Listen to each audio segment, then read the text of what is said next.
અમદાવાદના ખાવડાથી નવસારી પાવર ગ્રીડના વિરોધ વચ્ચે સૌથી મોટા સમાચાર સામે આવ્યા છે। ખેડૂતોને ઉચ્ચ વળતર મળે તે માટે જિલ્લા કલેક્ટરને રજૂઆત કરવામાં આવી હતી। ભાજપના ધારાસભ્ય દ્વારા જિલ્લા કલેક્ટરને લેખિતમાં આવેદનપત્ર પાઠવવામાં આવ્યું હતું। ધારાસભ્ય ગણપત વસાવા, મોહન ઢોડિયા, સંદીપ દેસાઈ, ઈશ્વર પરમાર સહિતના અગ્રણીઓએ રજૂઆત કરી હતી અને ગણપત વસાવાનું નિવેદન સામે આવ્યા હતા। અમદાવાદ ખાવડાથી નવસારી પાવર ગ્રીડના વિરોધ વચ્ચે સૌથી મોટા સમાચાર ખેડૂતોના સામે આવ્યા છે। ઉચ્ચ વળતર માટે જિલ્લા કલેક્ટરને રજૂઆત કરવામાં આવી હતી। ધારાસભ્ય દ્વારા જિલ્લા કલેક્ટરને લેખિતમાં આવેદનપત્ર પાઠવવામાં આવ્યું હતું। ધારાસભ્ય ગણપત વસાવા, મોહન ઢોડિયા, સંદીપ દેસાઈ, ઈશ્વર પરમાર સહિતના અગ્રણીઓએ રજૂઆત કરી હતી।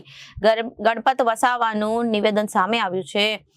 છેલ્લા ઘણા દિવસોથી સુરત જિલ્લાની કિંમતી જમીનોમાં પાવર ગ્રીડની લાઇન પસાર થતી હોય છે અને ઉચ્ચ વળતર મળે તેવી રજૂઆત કરવામાં આવી હતી। ઉપરાંત રજૂઆત સરકારના નાણામંત્રીની ગાંધીનગરમાં ખેડૂતોના હિતમાં ટીમે રજૂઆત કરી।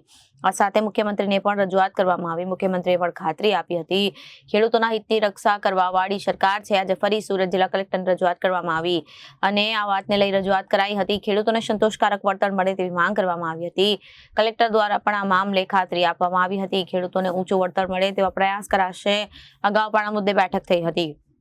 પાવર ગ્રીડ કંપનીએ કોઈ કારણસર ખેડૂતોને ઉચ્ચ વળતર આપવા સહમતિ દર્શાવી ન હતી। સરકાર ખેડૂતોના પડખે ઉભા રહેનારી સરકાર છે અને ધારાસભ્ય ઈશ્વર પરમારનું નિવેદન માં મારા બારડોલી વિધાનસભા 19 અને પલસાણા 49 ટાવરની વિગત સારી આવે છે અને અલગ અલગ તાલુકાઓમાં લાઇન પસાર થવાની વિધાનસભા અને મત વિસ્તારમાંથી 68 ટાવર પસાર થવાના છે।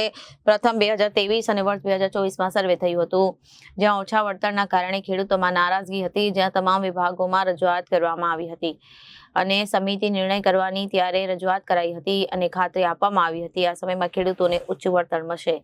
હું પાવર ગ્રીડ ખાવડા અમદાવાદ નવસારીની જે વાત કરી છે એની હું મારા વિધાનસભા બારડોલી વિધાનસભા મત વિસ્તારની વાતો કરું તો બારડોલી તાલુકામાં 19 ટાવર અને પલસાણા તાલુકામાં 49 ટાવર એમ કુલ 68 જેટલા ટાવરોની વિગતો મારી પાસે છે। એ રીતે કામરેજ તાલુકો, ઓલપાડ તાલુકો, માંગરોળ, ઉમરપાડા, મહુવા આમ બધા જ તાલુકાઓમાંથી આ લાઈનો પસાર થવાની છે। પરંતુ વધારે પ્રમાણમાં ઓલપાડ, કામરેજ, બારડોલી, પલસાણા એ તાલુકામાં આ અમદાવાદ ખાવડા અમદાવાદ નવસારી લાઈન પસાર થવાની છે અને મેં કહ્યું તેમ કે મારા વિધાનસભા મત વિસ્તારમાંથી 68 જેટલા ટાવરો પસાર થવાના છે અને એની લાઈનો જે આવશે એ પાછા જુદા જુદા સર્વે નંબરોને અસર કરશે। પણ ફક્ત ટાવરની હું વાત કરું તો એ 68 ટાવરો બારડોલી વિધાનસભા મત વિસ્તારના 2 તાલુકા બારડોલી અને પલસાણામાં એ ઊભા થઈ રહ્યા છે। આમ તો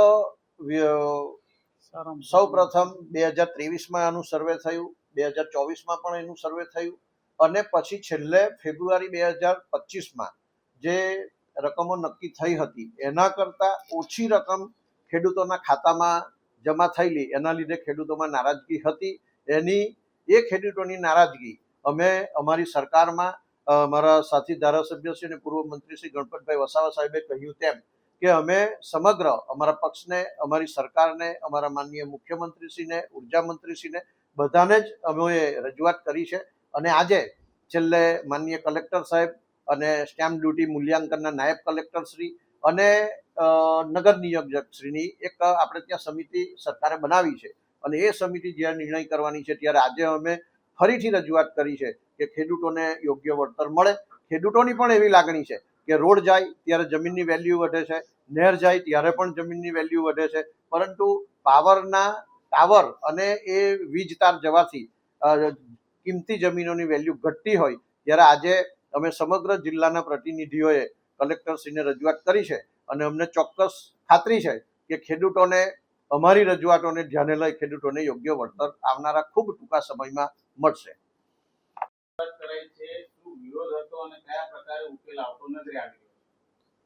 મિત્રો, આજે સુરત જિલ્લાના ભારતીય જનતા પાર્ટીના ધારાસભ્યશ્રી તરફથી અમારા જિલ્લા પંચાયતના પ્રમુખ શ્રી ભામિનીબેન તેમજ ભારતીય જનતા પાર્ટીના પ્રમુખ શ્રી ભરતભાઈ, અમારા મહામંત્રી શ્રી આજે સુરત જિલ્લાના કલેક્ટરશ્રીને મળવાનું થયું છે અને આજે મળવાનો મુખ્ય ઉદ્દેશ જે હતો એ છેલ્લા ઘણા મહિનાથી સુરત જિલ્લામાંથી જે ખાવડા અમદાવાદ નવસારી જે પાવર ગ્રીડની લાઈનો પસાર થાય છે એ લાઈનો પસાર થાય છે એમાં સુરત જિલ્લાના ખેડૂતોની કિંમતી જમીનોમાંથી આ પાવર લાઈન પસાર થતી હોવાને કારણે ખેડૂતોને એનું યોગ્ય વળતર મળે, ખેડૂતોની માંગણી અને લાગણી પ્રમાણેનું વળતર મળે. આ અંગે અગાઉ પણ અમે કલેક્ટરશ્રીને સમગ્ર ટીમ સાથે મળી ચૂક્યા હતા અને આ ઉપરાંત પણ ગુજરાત સરકારના નાણામંત્રી શ્રી અને ઉર્જા મંત્રી શ્રી કનુભાઈ દેસાઈ સાહેબને પણ ગાંધીનગરમાં એપોઇન્ટમેન્ટ લઈને ખેડૂતોના હિતમાં આ સમગ્ર ટીમે રજૂઆત કરી છે. ત્યારબાદ રાજ્યના મુખ્યમંત્રી શ્રી ભૂપેન્દ્રભાઈ પટેલ સાહેબને પણ અમે લોકોએ એપોઇન્ટમેન્ટ લઈને સમગ્ર સુરત જિલ્લામાંથી જે લાઈનો પસાર થાય છે એ અંગે વાકેફ કરવામાં આવ્યા છે.